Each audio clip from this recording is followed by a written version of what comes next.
Hey everybody, this is Lars of Living Lars along the Cumberland River in Nashville. Stay tuned. Let's talk about retirement.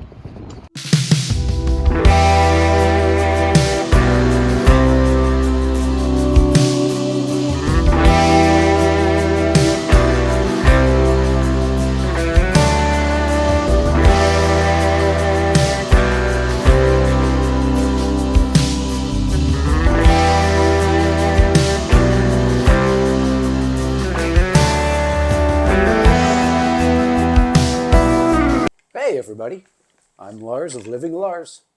The first video drop. Can you believe that? Who would have thunk it? Who would have thunk it? Probably should rethunk it here, probably anyway. I got this idea from a lady that I dated just one time in Scottsdale. And I told her what I do. And she kind of looked at me like pretty dumbfounded. And I said, I take it you don't approve. And she goes, no, it's fascinating. I've always wanted to do that, but I've got to have my house. It scares me to death to not have my house. And we'll get into that because I can't do what I do if I would have held on to my house. No way. So that's one of the things. And I heard a guy say, you know, it's security versus freedom. Tough to have both. So you want the security of the house or the freedom of not having a house. Again, we'll get into that. I want to spend this first video just talking about myself, what I do, where I'm from, a little bit about me. I'm a 61-year-old retired coach, teacher. I taught for 30 years up in the Wood River Valley, that's Sun Valley area of Idaho. Gorgeous area for the summers, for me anyway. But no, people love it. Great community. Tons of stuff to do. And I love it back there and visit often. I'm divorced, retired, sold my house all in 2019. So it was a big year. I have two great kids that I love with all my heart. They're the light of my life. But getting back into 2019, February had the highest snow totals of any month ever. And you know, February is not that long. So anyway, I'm getting up in the dark, blowing snow, going to school in the dark, coming home in the dark, blowing snow again, and then sitting in this huge house by myself. It was driving me absolutely crazy. So I went to Percy, that's our retirement program for teachers in Idaho, and just is there any way I can get out? And option 3 was for me. So sold the house, retired, and hit the road ever since. So a motivating factor for me was the weather. I don't need to see snow ever again. And just to go around this globe, the fascinating world that we have here, and explore and visit and experience as much of the places and the cultures as I can.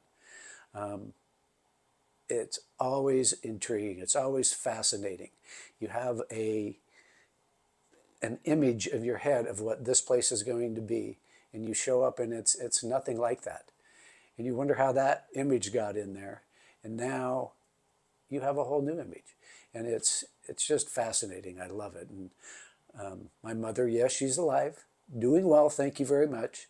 You know, don't you want to just settle down? Aren't you getting tired? And it's actually quite the opposite. I'll go back to Idaho for summers. I was just there for a couple of months, and I start getting antsy. And I love my friends and family there. I love Idaho. I'm an Idaho boy, but that's long enough. That's long enough. So load it up. I'm in Nashville now. Picked up a buddy in Denver. We went and saw the Nebraska-Colorado game. Then I went to St. Louis, watched a couple Cardinals games. Now I'm here in Nashville. Watched Aaron Rodgers and the Jets play the Titans. Avett Brothers concert, my fave. Love you guys. And heading to Charleston tomorrow for about 6 weeks. So I'm a man on the run. So people say, okay, don't you get lonely? And I'll do a segment on this. I'll call it Alone Don't Mean Lonely. And you saw in my opening, how many of those pictures was I alone? Any? I always have friends, always have family. My kids come as often as they can. Friends will visit. I'll meet new friends. I go see friends that I've made on previous trips. So I don't get lonely. Getting back to retirement, again, you have to ask yourself, what am I going to do? And if it is not better than working, keep working. If you just say, I'm going to retire because I don't want to work anymore, that's probably not going to fulfill you. You need to have something on the other side that's more rewarding, more fulfilling, more enjoyable for you. I laugh at people who retire. There was a teacher that retired a year before I did. She's making $90,000 a year, and she's in school, and she's great, and kids love her, and people love her, and so she retires, and what does she do? She volunteers at the school. So now she's going into the same school every day and making zero money just because, in my mind, doesn't have a plan. Okay, if I retire, what will I do? So you have to ask yourself, and there's nothing wrong with continuing to work. People work until they die, and they loved it. They loved the people that they work with. They loved their job. It was rewarding. It was fulfilling. It gave them purpose. There's no reason to quit, right? So my role models for retirement growing up were my grandparents, who were a couple of blocks away, and I don't know how long they were retired. It seemed like forever, but their retirement program consisted of solitaire, crossword puzzles, and some gardening in the spring and summer. And that's basically it. Now,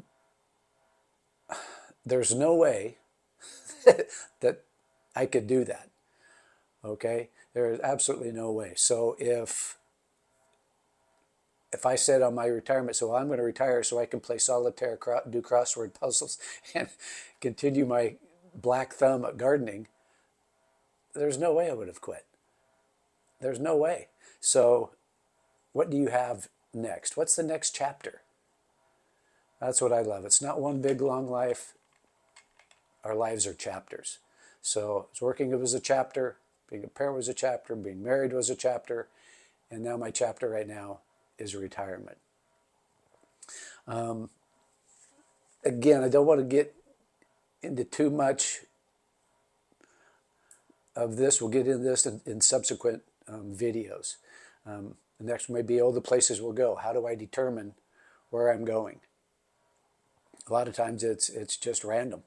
What about travel sites? Where do I stay? So we can get discussions going on that. What travel sites do I use when I fly? Where do I stay, etc.? What sort of budget do I put myself on? It's not very strict, but there is definitely an outline that's in my head all the time. Getting back to the house, American dream or American jail. People say, well, where do you put your stuff? Where's your stuff? I don't have stuff. I'll put the photo up there. I have my Jeep, and it has in it some snorkel gear and some beach chairs and a beach umbrella and golf clubs. You gotta have the golf clubs, a paddle board, a couple of suitcases, and that's it. That's the extent of my stuff. So I don't need a house to keep my stuff, obviously.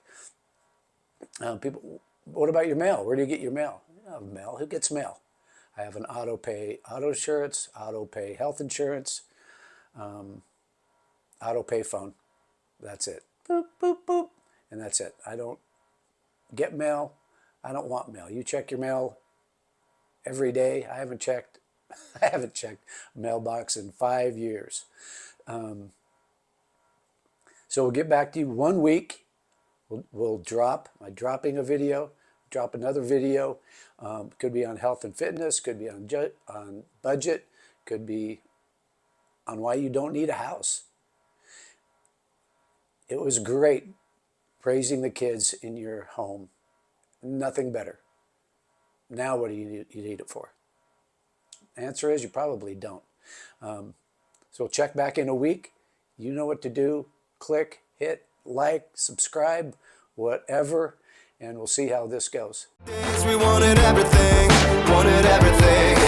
Mama said, burn your biographies, rewrite your history, light up your wildest dreams, museum victories, every day we wanted everything, Mama said, don't give up, it's a little complicated, all tied up, no more love.